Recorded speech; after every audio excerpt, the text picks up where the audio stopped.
হাসিনা ওই সরকার গত সরকার কয়টা মহাসড়কে উঠতে পারবো না এই সরকার বলছিল।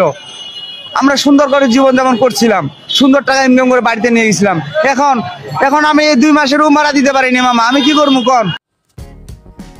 আগেই ভালো ছিলাম হাসিনা থাকতে, দুধ ভাত খেয়ে বাঁচতাম। এখন দুধ ভাত কেন, অনাহারে থাকতে হয় বউ বাচ্চারে নিয়ে। শেখ হাসিনা থাকতে আমরা গরিবরা শান্তিতে ছিলাম, একই বললেন ঢাকার এক রিক্সা চালক।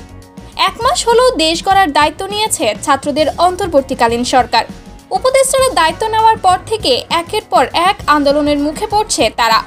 এত আন্দোলনের ফলে সাধারণ খেটে খাওয়া মানুষদের চিন্তার শেষ নেই, না খেয়ে থাকতে হয় অনেককেই।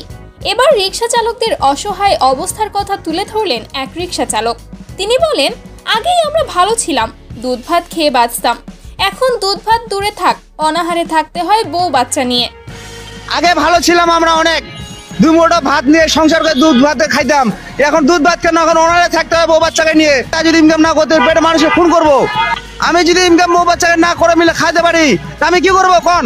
আগের সরকার যে সিদ্ধান্ত নিয়েছিল তাতে আমাদের উপকারী হয়েছিল। আমরা দৈনিক 1200 টাকার মতো ইনকাম করতে পারতাম, আর এখন 500 টাকাও ইনকাম করতে কষ্ট হয়।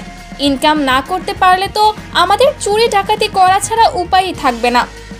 বর্তমান সরকার তো আমাদের দিকে তাকাই না। হাসিনা থাকতে অটোরিকশা অবৈধ করেছিল, এখন আবার বৈধ করে দেওয়াতে আমরা না খেয়ে আছি। আমাদের গরিবদের জন্য আগের সরকারই ভালো ছিল।